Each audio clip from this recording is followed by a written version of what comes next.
Muy buenas noches, es para mí un gusto volver a compartir este tiempo con ustedes, tiempo para seguir alimentándonos del mensaje de la palabra, de la enseñanza, del estudio de la Biblia. Como cada noche de martes desarrollamos un ratito de, de estudio bíblico en el cual hemos ido abarcando diferentes eh, textos de la escritura. Estamos ahorita específicamente en la carta a los Efesios. Y hemos ido avanzando ya por algunas semanas, empezando en el capítulo 1 y dividiendo estos textos, ¿verdad?, en segmentos para que tengamos un abordaje más claro, más íntegro de ellos. La semana anterior llegamos al capítulo 2 hasta el verso 10. Y quisiera hoy referirme a esta otra porción de esta carta que son los versículos 11 al 22 de ese capítulo 2. Entonces, nuestro texto base para hoy va a ser según Efesios capítulo 2, Efesios capítulo 2, del 11 al 22. Y hay un versículo que quiero mencionar de primero, ya que es el que da nombre al, al título, del cual extraje el título de este estudio de esta noche. Yo titulé este mensaje Características de la familia de Dios. Y quiero que me acompañe a observar el versículo 19. Efesios 2:19 dice lo siguiente: Así que ya no sois extranjeros ni advenedizos, sino conciudadanos de los santos y miembros de la familia de Dios. Hace una afirmación de que somos miembros de la familia de Dios. Pero quiero que observemos a lo largo de estos versículos, de este contexto del pasaje como tal, cuáles son las características que tiene la familia de Dios. ¿Cuáles son esas características que tiene la familia de Dios? Entonces vamos a empezar en ese versículo 11 y vamos a leer los versos del 11 hasta el 13. Por tanto, acordaos de que en otro tiempo vosotros los gentiles, en cuanto a la carne, erais llamados incircuncisión por la llamada circuncisión con mano en la carne. Dice el 12: Mas en aquel tiempo estabais sin Cristo, alejados de la ciudadanía de Israel y ajenos a los pactos de la promesa, sin esperanza y sin Dios en el mundo. Pero ahora, dice el 13, pero ahora en Cristo Jesús, vosotros que en otro tiempo estabais lejos, habéis sido hechos cercanos por la sangre de Cristo. Permítame repetir ese verso 13. Pero ahora en Cristo Jesús, vosotros que en otro tiempo estabais lejos, habéis sido hechos cercanos por la sangre de Cristo. ¿Cuáles son las características de la familia de Dios? Bueno, la primera característica que quiero mencionar es que la familia de Dios son todos los que están en Cristo. Todos los que estamos en Cristo. Esa es la verdadera familia de Dios. Tal vez usted dirá: pastor, entonces usted está afirmando que hay otras personas que no son familia de Dios. Bueno, el Nuevo Testamento, el mensaje de la Escritura, nos afirma que son considerados familia de Dios todos los que están en Cristo. No son considerados familia de Dios aquellos que no están en Cristo, es decir, que no han creído en el Señor como el único Salvador, que no han creído el mensaje, la buena noticia del Evangelio, que no han reconocido y ha hecho a Jesús el único dueño de su vida, y que viven o continúan viviendo según sus propios parámetros que no coinciden con las expectativas de Dios para nosotros y sus demandas. Los que están en Cristo, todos los que estamos en Cristo, son la familia de Dios. Las demás personas, por supuesto, que son amadas por Dios, queridas por Dios. Dios hace llover, dice, envía la lluvia sobre justos e injustos, envía el sol cada día. Pero hay una realidad. Nosotros, para poder incorporarnos y poder decir así ya con certeza, yo soy familia de Dios, tengo que estar en Cristo. Si no estoy en Cristo, no soy familia de Dios, porque Cristo Jesús, como dice allá en Hechos, es el único mediador entre Dios y los hombres. Él es la única manera, Él es el camino, Él es la verdad, Él es la vida, dice el Evangelio de Juan también en el capítulo 14, versículo 6. Entonces, es en Cristo que somos hechos familia de Dios. Ahora, esta familia de Dios, todos los que están en Cristo son familia de Dios. Primero nos habla aquí entonces de que la característica de la familia de Dios es que son todos aquellos que están en Cristo.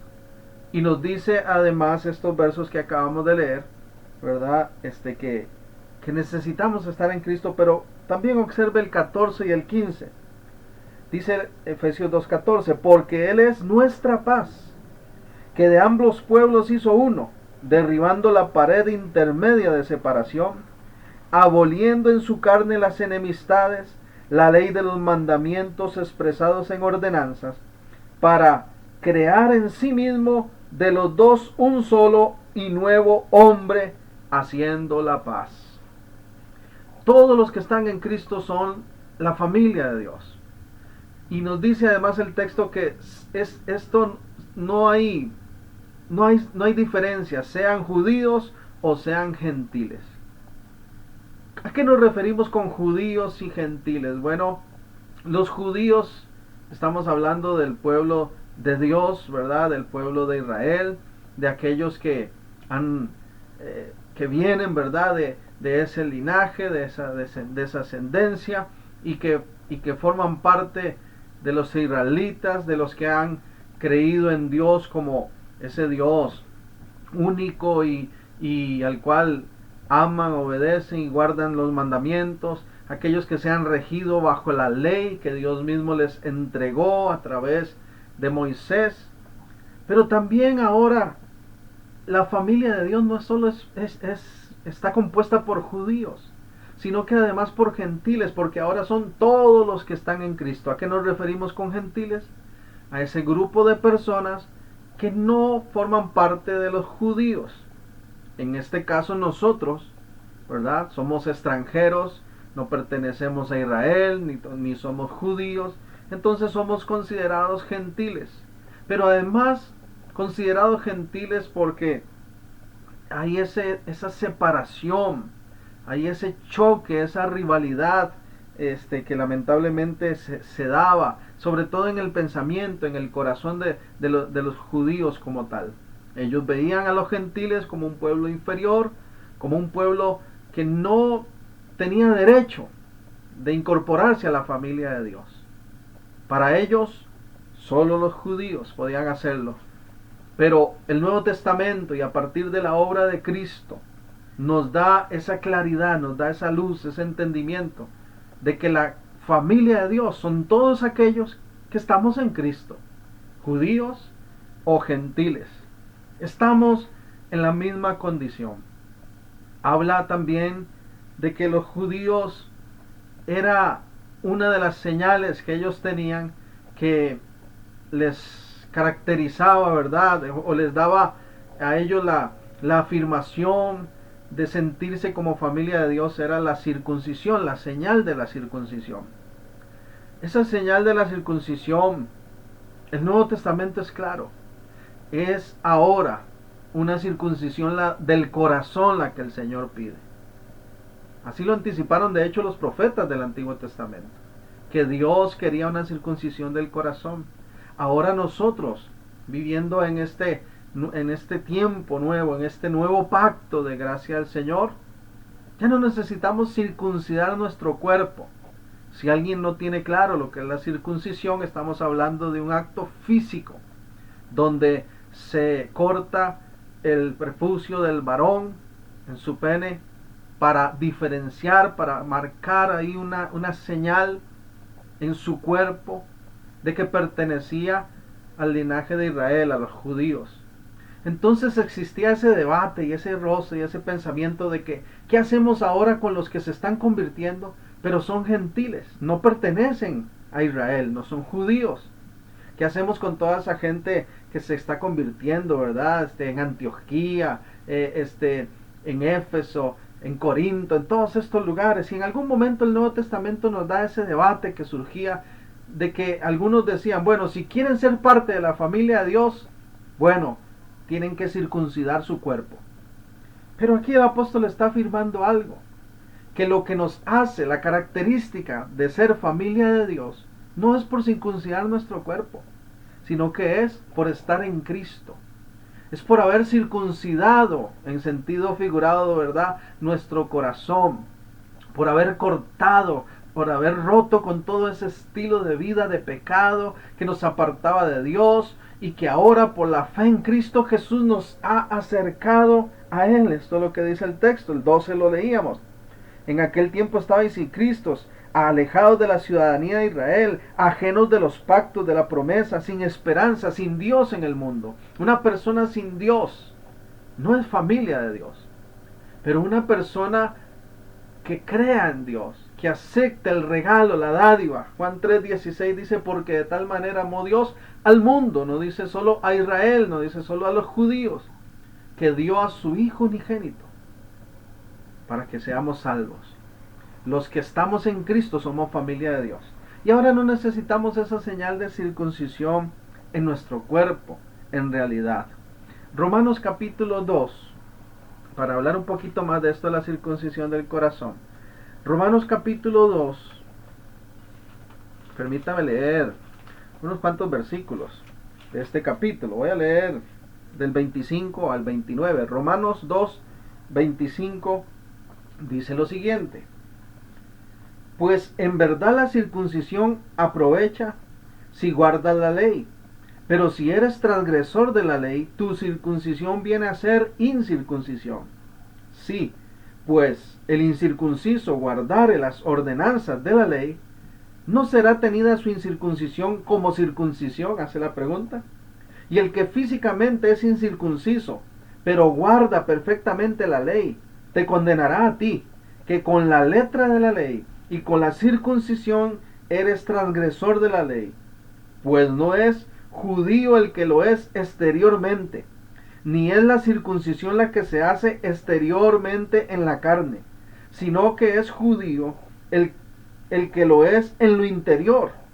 Y la circuncisión es la del corazón, en espíritu, no en letra, la alabanza del cual no viene de los hombres, sino de Dios.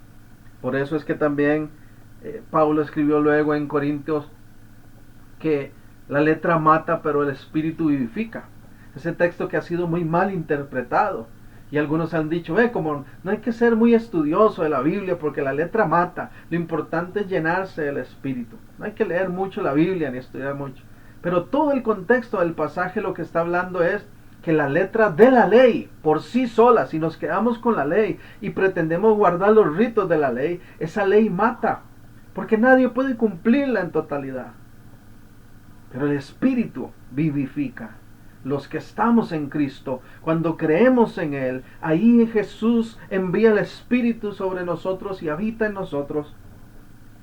Y ya no necesitamos ninguna señal de circuncidar nuestro cuerpo. Lo que a mí me hace pensar este tipo de versículos es eso, que los ritos, que las señales no son suficientes para estar en Cristo, que eso en realidad no es lo que nos hace familia de Dios. Primera de Corintios, capítulo 7. Primera de Corintios, capítulo 7. Voy a leer el verso 19. Oiga que directo va aquí el apóstol Pablo a este tema. Sí, Primera de Corintios 7, 19. La circuncisión nada es, y la incircuncisión nada es, sino el guardar los mandamientos de Dios. Es decir, lo importante aquí no es cumplir con un rito, con una costumbre, con una señal en nuestro cuerpo, si no estamos guardando los mandatos de Dios. Hay gente que se hace señales en sus cuerpos. En nuestro tiempo están de moda los tatuajes, por ejemplo. Hay personas que se hacen tatuajes alusivos a Dios. Y entonces dicen, bueno, yo quiero demostrarle al mundo que soy cristiano, entonces voy a ponerme aquí Jesús bien grande, o voy a hacerme una cruz, o voy a hacerme por aquí otra cosa, o voy a cumplir con este rito, con aquel otro. O algunos dicen, voy a hacer este sacrificio, voy a caminar tantos kilómetros, o voy a hacer este compromiso aquí y allá. Pero si no se obedece los mandamientos de Dios, esas señales quedan en nada, es lo que está diciendo el apóstol Pablo. Si no hay obediencia a los mandatos, ni la circuncisión es, ni la incircuncisión es tampoco válida ante Dios. ¿Qué es lo que nos hace ahora ser familia de Dios? El haber nacido en Israel, el ser de ascendencia judío, no. El ser gentiles, tampoco. Lo que nos hace ser familia es estar en Cristo. La característica de la familia de Dios es que está compuesta entonces por todos aquellos que están en Cristo. Y en Cristo Jesús lo que está aquí abordando el apóstol Pablo es que todos estamos en la misma condición. Sea gentil, sea judío, sea la nacionalidad que sea la posición social que sea el nivel académico que tenga, sea el apellido que tenga, sea el oficio que tenga. Estamos en Cristo. Entonces eso es lo que nos hace familia de Dios. Porque estamos en la misma condición, judíos y gentiles. Hemos sido reconciliados con Dios. Hemos sido reconciliados con Dios. Porque vea lo que dice aquí mismo en Efesios 2, nuestro texto base. En el verso 16, Efesios 2:16. Y mediante la cruz reconciliar con Dios a ambos en un solo cuerpo, matando en ella las enemistades, y vino y anunció las buenas nuevas de paz a vosotros que estabais lejos y a los que estaban cerca. Estamos en la misma condición, hemos sido reconciliados en Cristo. Primera de Pedro es un texto bastante conocido, el que está en el capítulo 2, versículo 9. Primera de Pedro 2, 9. Pero a veces leemos solo el 9 y dejamos el 10 de lado. Permítame leer el 10 también. Primera de Pedro 2:9 dice este versículo tan conocido: mas vosotros sois linaje escogido. Es decir, nosotros tenemos un origen especial, hemos sido escogidos por Dios. Real sacerdocio. Creo que fue la semana anterior que mencionamos que hemos sido hechos en Cristo reyes y sacerdotes. Pero dice también nación santa. Nación santa. ¿Será que se refiere nada más a Israel? ¿Será esa nación santa el pueblo judío? Para que anunciéis las virtudes de aquel que os llamó de las tinieblas a la luz. ¿Será que solo el judío como tal tiene ese derecho de ser considerado familia de Dios y por lo tanto él puede proclamar el mensaje de Dios y sus virtudes al mundo? Y nosotros no, por ser gentiles, estamos excluidos. El verso 10 nos da la respuesta. Vosotros, dice, que en otro tiempo, estoy leyendo Primera de Pedro 2, 9 y 10, dice ahora el 10.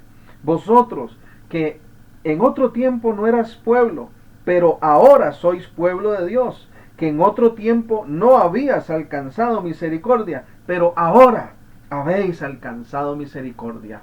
Nosotros, los gentiles, junto con los judíos, ahora en Cristo somos esa nación santa, somos ese pueblo de Dios y somos esa familia de Dios. ¿Cuál es característica? Es la primera que estamos mencionando que tiene la familia de Dios. Bueno, la familia de Dios son todos aquellos que están en Cristo. En segundo lugar, volvemos a Efesios 2. Nos dice, estamos en el verso 17. Ahora vamos al 18. Porque por medio de Él, ¿de quién? De Cristo. Porque por medio de Él, los unos y los otros tenemos entrada por un mismo espíritu al Padre. Porque por medio de Él, los unos y los otros, dice, tenemos entrada por el mismo espíritu, por un mismo espíritu, al Padre. La familia de Dios son todos aquellos que están en Cristo. La familia de Dios son todos aquellos que están en Cristo. Pero además la familia de Dios son todos los que tenemos derecho a estar en comunión con Dios. La familia de Dios, quien forma parte de la familia de Dios, es el que tiene derecho de entrar en comunión con Dios. Tú y yo ahora en Cristo tenemos derecho de hijos. Podemos venir como hijos ante el Padre. Podemos decir, soy hijo de Dios, soy familia de Dios. Y aquí surgirá de nuevo tal vez la pregunta que esto yo sé que duele muchas veces en el corazón de nosotros los seres humanos, pero duele cuando lo abordamos desde nuestra óptica, de nuestra cosmovisión, sin analizarlo ante los ojos de la fe. Realmente somos familia de Dios y somos hechos hijos de Dios por derecho cuando estamos en Cristo, lo que dijimos antes. Ese derecho de estar en Cristo nos incorpora a la familia de Dios, nos hace hijos de Dios y entonces nos da el derecho de tener comunión con Dios. ¿Quiénes tienen derecho a tener comunión con Dios como familia? Nosotros que hemos creído en Cristo. Entonces la familia de Dios es aquella que está compuesta por todos los que creen en Cristo. La familia de Dios está compuesta por todos aquellos que tienen derecho a tener comunión con Dios. ¿Por qué? Porque ganaron ese derecho por nosotros, ni siquiera es algo que nosotros mismos hicimos. Y entonces les decía que a veces duele cuando nosotros hacemos este tipo de afirmaciones. Porque si yo hoy digo que hay una familia de Dios, que son todos los que están en Cristo, entonces estoy diciendo también, ¿verdad? Estoy diciendo entonces por conexión al mismo tiempo, que los que no están en Cristo no son familia de Dios. Es decir, que en este mundo hay familia de Dios y gente sin Dios. Y por lo tanto, en este segundo punto, al decir que tenemos derecho de tener comunión con Dios, los que somos su familia, los que hemos sido hechos sus hijos, entonces también estoy por ende afirmando que existen en este mundo hijos de Dios y existen personas que no son hijos de Dios. Y más de uno tal vez ya empezará aún dentro del mismo pueblo cristiano a sentirse incómodo por esta afirmación. Pero es que el Nuevo Testamento nos enseña que una cosa es ser hijo de Dios y otra es ser solo creación de Dios. Todos hemos sido hechos imagen semejanza de Dios. Pero el Nuevo Testamento nos enseña que para dar ese paso de ser hijos de Dios tenemos que haber creído en Él y aceptado el Evangelio de Jesucristo. Eso es lo que dice el Evangelio de Juan, no lo estoy inventando. Por favor, acompáñenme a leer Juan. Voy a leer el capítulo 1. Juan 1.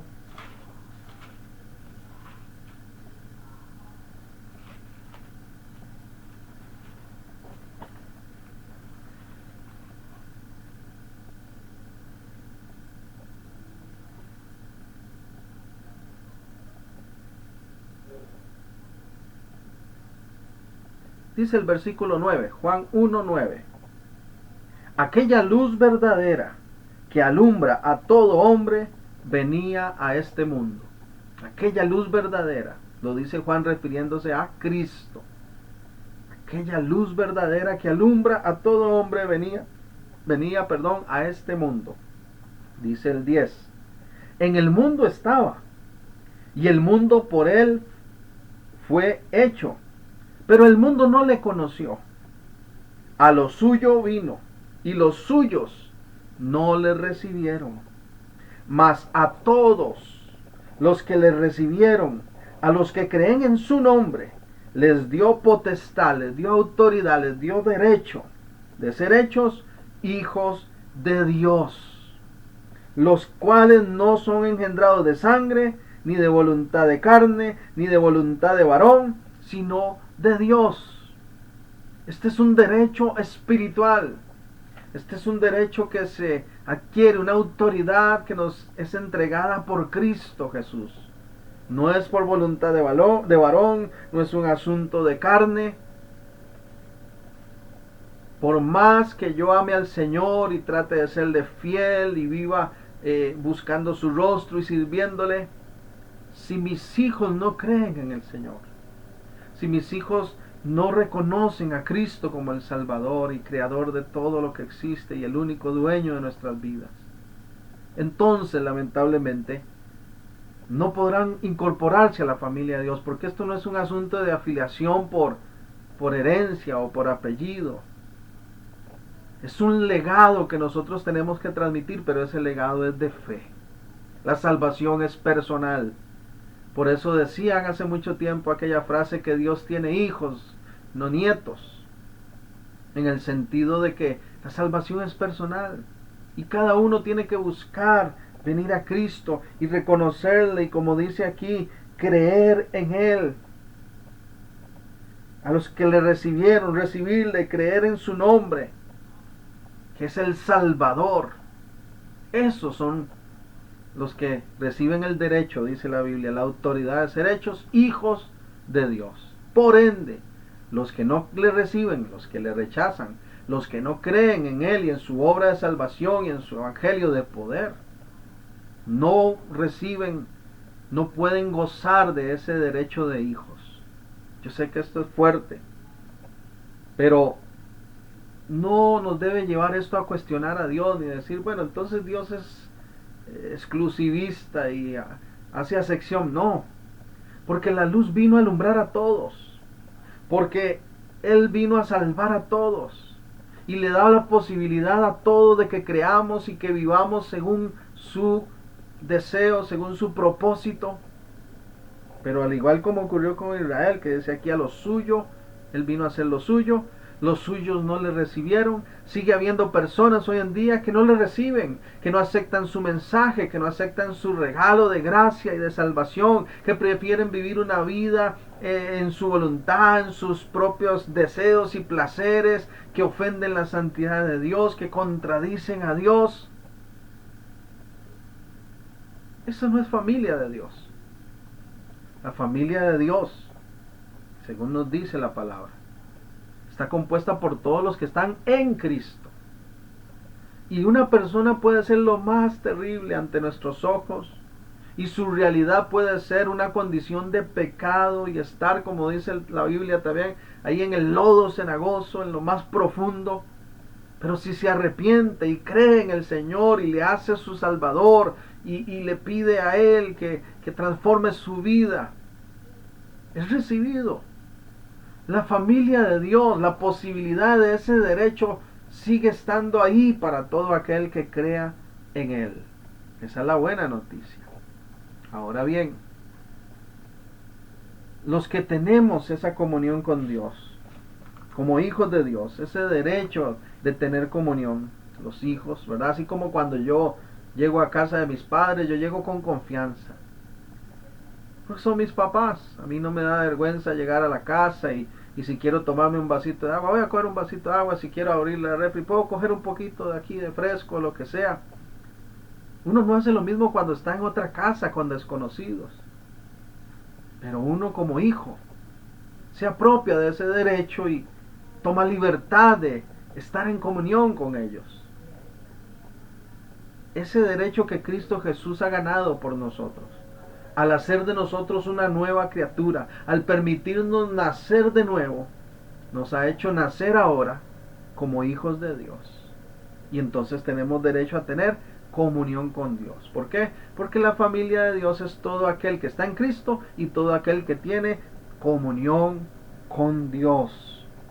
Volviendo aquí a Efesios, nos dice el versículo 18 entonces: porque por medio de Él, unos y los otros tenemos entrada por un mismo espíritu, entrada directa, comunión, por un mismo espíritu, al Padre. Por el mismo espíritu, por el Espíritu Santo es que tenemos ahora nosotros esa entrada. Leamos Romanos capítulo 8. Romanos capítulo 8 es bastante claro en esta dirección que estoy tratando de llevarles a través de este estudio de estos versículos. Romanos capítulo 8, leamos el 14. Porque todos los que son guiados por el Espíritu de Dios, estos son hijos de Dios. ¿Quiénes son los hijos de Dios? Los que son guiados por el Espíritu de Dios. Los que recibieron ese derecho de hijos, ¿verdad? Al nacer de nuevo, al creer en Cristo, sobre los cuales viene el Espíritu Santo. Esos son hechos hijos de Dios. Y dice el 15. Pues no habéis recibido el espíritu de esclavitud para estar otra vez en temor, sino que habéis recibido el espíritu de adopción, por el cual clamamos, Abba Padre. Esta palabra que aparece aquí, Abba, es una palabra en el idioma arameo.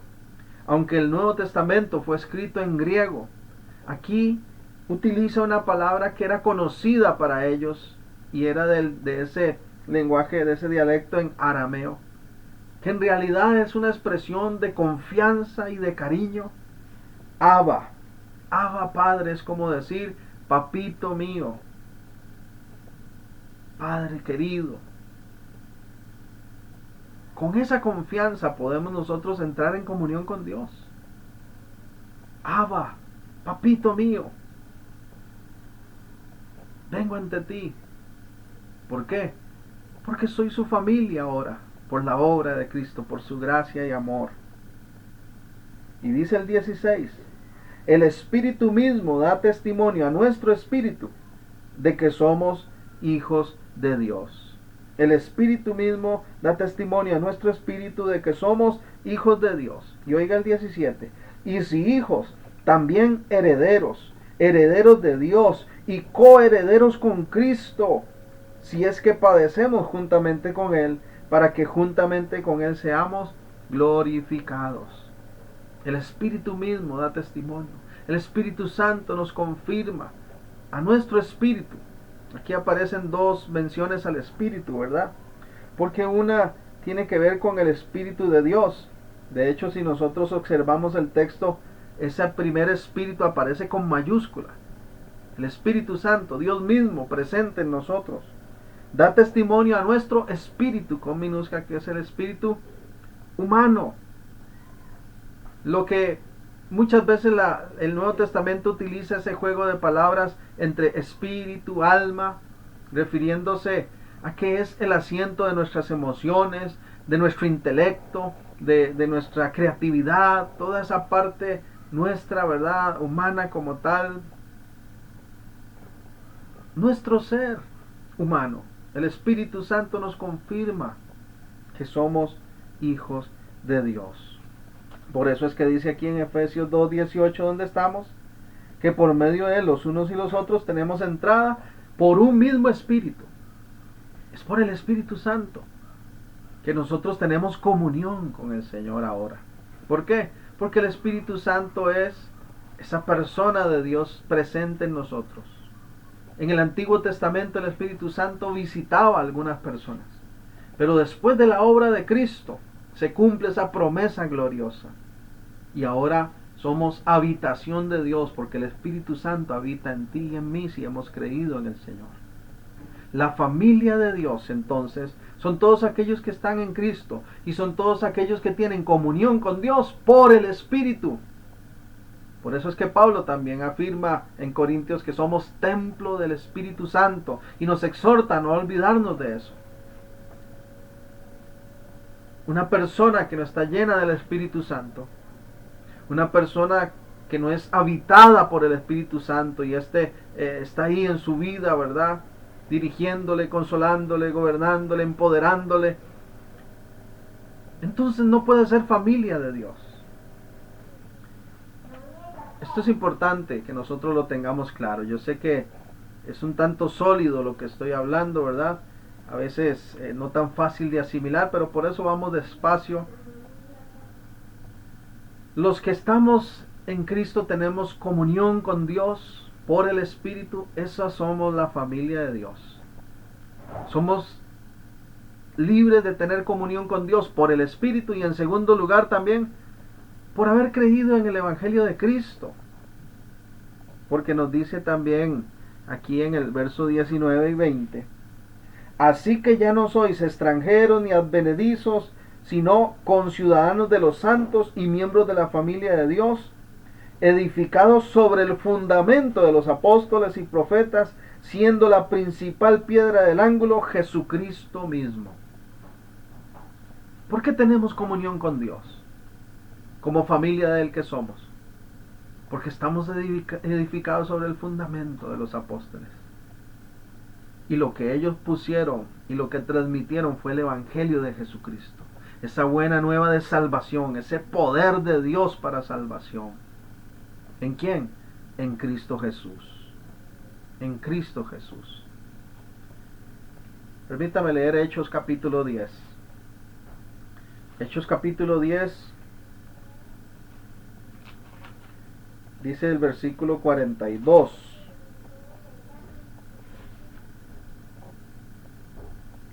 Hechos 10:42. Y nos mandó que predicásemos al pueblo. Predicación, evangelio. La predicación es dar a conocer la buena nueva de salvación, tanto con palabras como con hechos. Que solo Cristo salva, que solo en Él hay vida eterna. Dice 42, y nos mandó que predicásemos al pueblo y testificásemos que Él es el que Dios ha puesto por juez de vivos y muertos. De Jesús, dan testimonio todos los profetas, que todos los que en Él creyeren recibirán perdón de pecados por su nombre. Repito esto, que todos los que en Él creyeren recibirán perdón de pecados por su nombre. Y dice el 44, mientras aún hablaba Pedro estas palabras, el Espíritu Santo cayó sobre todos los que oían el discurso. Cuando el apóstol Pedro empieza a hablar y transmite este discurso, él dice, de este Jesús y de su evangelio nos dan testimonio los profetas, nos dan testimonio todos los que creen en Él, los que reciben perdón, y sobre los que creen y reciben el perdón, ¿qué ocurre? Cayó, dice, el Espíritu Santo sobre ellos. Entonces hay como una fórmula ahí, si pudiéramos llamarle de esa manera. Tenemos el Evangelio, y ese Evangelio, ¿verdad?, de Cristo, ese testimonio, esa buena noticia, tiene que ver con la fe, con creer en Dios, y tiene que ver con el perdón de pecados. Todo el que recibe el Evangelio, todo el que cree en el Señor para salvación, recibe perdón de pecados. Y sobre estos que creen en el Señor y le reconocen y que han sido limpios de pecados, viene el Espíritu Santo y les habita. Así es, esa es la buena noticia. Si tú estás tal vez pensando, ¿será que yo tengo el Espíritu Santo? Yo te pregunto, ¿crees en el Señor? ¿Has creído en Él como tu Salvador, como el Hijo de Dios, como el único Dios verdadero, como el camino, la verdad y la vida, como el único capaz de proporcionarte la vida eterna? ¿Crees que Él tiene el poder y te has arrepentido genuinamente y te sientes limpio de pecado? Entonces no lo dudes, el Espíritu Santo está sobre ti. Yo sé que hay una interpretación también a nivel del cristianismo que se ha hecho y que a veces se nos ha querido imponer de alguna manera el hecho de que tenemos que hablar en lenguas para ser llenos del Espíritu Santo. Y algunos han dicho, los que están llenos del Espíritu Santo son los que hablan en lenguas. Pero si somos honestos nosotros con el texto, y somos honestos realmente con lo que el Nuevo Testamento transmite y lo que los apóstoles quisieron transmitir, haciendo una exégesis seria, un estudio serio de esto, tenemos que reconocer que ha habido una confusión entre lo que es una de las manifestaciones del Espíritu. Porque el Espíritu se manifiesta en diversas formas. Es más, si nosotros nos referimos, por ejemplo, al mismo Pedro que está dando este discurso, ¿qué ocurrió en Pedro cuando vino sobre él el Espíritu Santo? Lo primero que hizo Pedro fue predicar. Hechos capítulo 2, ahí está el primer discurso. El poder del Espíritu le invadió y le ungió, ¿para qué? Para predicación. Y usted dirá, un momentito, pero antes dice ahí en Hechos 2 que recibieron las lenguas porque todos hablaron en lenguas. Bueno, déjeme decirle, siendo honestos con el texto y con una interpretación bíblica, ¿verdad?, más certera, tenemos que reconocer que el tipo de lenguas al que se refiere ahí Hechos capítulo 2 no son lenguas angelicales. En realidad lo que nos dice Hechos 2 es que ellos recibieron idiomas. Tan es así que si usted lee Hechos 2, y le invito, si tiene dudas sobre esto, a que lo lea con calma, dice ahí que los que estaban alrededor de ellos, cuando el Espíritu cae ahí en el aposento alto sobre aquellas 120 personas, los que estaban alrededor, dice que se admiraron. ¿Por qué? Porque les escucharon hablar en su propia lengua, en su propio idioma, en su dialecto. Porque lo que hubo ahí no era glosalía, no era lengua angelical, eran idiomas. Y el Espíritu Santo, entonces, habiendo hecho presente ahí en la vida de los apóstoles, posteriormente le da la capacidad a Pedro y a todos ellos ¿de qué? De proclamar el Evangelio, de hacer señales, prodigios, de orar por enfermos, muchas manifestaciones. Pero no, definitivamente no podemos afirmar y decir que es correcto que solo el que habla en lenguas tiene el Espíritu Santo.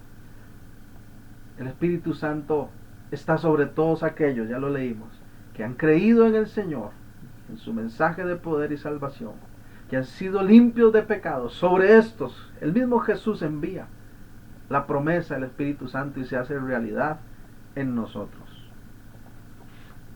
Bueno, creo que de esto podemos hablar con más calma en otro momento, cuando estemos posiblemente más adelante abordando el libro de los Hechos o adentrándonos en el tema ya específico del Espíritu. Pero quería hacer esa observación, me pareció oportuna.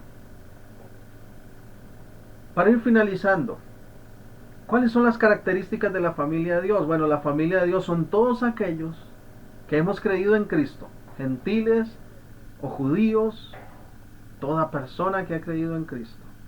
Todos aquellos que tenemos comunión con Dios por medio del Espíritu, esos somos familia de Dios. Y en tercer lugar, nos dice Efesios 2, 21 y 22. En quien todo el edificio bien coordinado va creciendo para ser un templo santo en el Señor, en quien vosotros también sois juntamente edificados para morada de Dios en el Espíritu. En quien todo el edificio bien coordinado va creciendo para ser un templo santo en el Señor, en quien vosotros también sois juntamente edificados para morada de Dios en el Espíritu. La familia de Dios son todos aquellos que creen en el Señor Jesús, todos los que están en Cristo, todos aquellos que tenemos comunión con Dios por medio del Espíritu, por haber creído este Evangelio, ¿verdad? Y tercero, la familia de Dios son todos aquellos que tenemos un compromiso de crecimiento en Cristo y de santidad. No perdamos de vista esto. No podemos conformarnos y decir, bueno, entonces yo soy familia de Dios, y qué lindo, tengo derecho de hijos, y ama Padre, papito mío, y te pido esto, y dame lo otro. El ser familia de Dios es característica de todos aquellos que tienen un compromiso de crecimiento en Cristo y un compromiso de santidad. Así es, de santidad. En 1 Tesalonicenses, quiero mencionar esto a manera de ejemplo, de cómo el apóstol Pablo, no solo aquí en Efesios, sino que él realmente tenía esa necesidad de enfatizarle al pueblo que necesitaban crecer en Cristo y crecer en santidad. En 1 Tesalonicenses dice el capítulo 1, versículo 2. 1 Tesalonicenses 1, 2. Damos siempre gracias a Dios por todos vosotros, haciendo memoria de vosotros en nuestras oraciones, acordándonos sin cesar delante del Dios y Padre nuestro de la obra de vuestra fe, del trabajo de vuestro amor y de vuestra constancia en la esperanza en nuestro Señor Jesucristo, porque conocemos, hermanos amados de Dios, vuestra elección, pues nuestro evangelio no llegó a vosotros en palabras solamente, sino también en poder, en el Espíritu Santo y en plena certidumbre, como bien sabéis, cuáles fuimos entre vosotros por amor de vosotros. El apóstol Pablo dice: yo me acuerdo de ustedes, damos gracias a Dios en mi posición de autoridad delegada por Dios, en mi posición de apostolado, dice Pablo, en su posición de liderazgo, ¿verdad? Él dice: yo le doy gracias a Dios por ustedes, porque los veo perseverando, porque veo su amor, porque veo su crecimiento, porque Pablo entiende que la familia de Dios tiene un compromiso de crecer en Cristo y de crecer en santidad y apartarnos y consagrarnos a Él. Esto nos lleva a pensar que ser parte de la familia de Dios es un asunto serio, que tenemos que tomar muy en serio. Llevar el apellido de Dios, por así decirlo. Ser parte de su familia, mire, es una responsabilidad también muy grande en cuanto a testimonio y en cuanto a crecimiento personal. Dios quiere que tú crezcas, que seas más como Cristo, que seas más y más lleno de su Espíritu Santo, que le sirvas con total pasión, que testifiques con amor y con valentía. Eso es lo que Dios quiere de nosotros, y que nos apartemos a Él en santidad, que no vivamos como el resto de las familias del mundo, que no tienen a Dios. La pregunta es: si nosotros que decimos ser familia de Dios, estamos viviendo como familia de Dios. Tú que dices haber creído, tú que dices haber sido perdonado y haber nacido de nuevo, tú que dices estar lleno del Espíritu Santo, ¿qué observan las personas en ti, los que te rodean? ¿Cuál es tu testimonio? ¿Cuál es mi testimonio? ¿Qué observan en mí? ¿Realmente parezco familia de Dios? Ese es el reto que tenemos constante en nuestra vida. Ese es el reto que tenemos constante en nuestra vida. Y tenemos que perseverar. El apóstol Pedro tampoco andaba largo de ese tipo de pensamiento. Pedro también exhortaba, animaba que tenían que crecer y crecer en santidad. Voy a leer un último texto y termino. Primera de Pedro 1:13. Primera de Pedro 1:13. Recibámoslo de parte de Dios para seguirlo poniendo en práctica. Por tanto, Primera de Pedro 1:13, por tanto, ceñid los lomos de vuestro entendimiento, sed sobrios y esperad por completo en la gracia que os traerá cuando Jesucristo sea manifestado, como hijos obedientes, como familia de Dios que somos. ¿Qué tenemos que hacer? No os conforméis a los deseos que antes tenías, estando en vuestra ignorancia, que antes tenías cuando todavía no eras familia de Dios, sino como aquel que os llamó es santo, sed también vosotros santos en toda vuestra manera de vivir, porque escrito está: sed santos, porque yo soy santo. Ese es el llamado, ese es el reto que tenemos por delante. Ese debe ser nuestro compromiso, porque los que somos familia de Dios, somos todos aquellos que hemos creído en Él. Somos todos aquellos que tenemos comunión con Dios por el Espíritu. Y somos todos aquellos que evidenciamos en nuestro diario vivir un compromiso de crecimiento en Cristo y de santidad.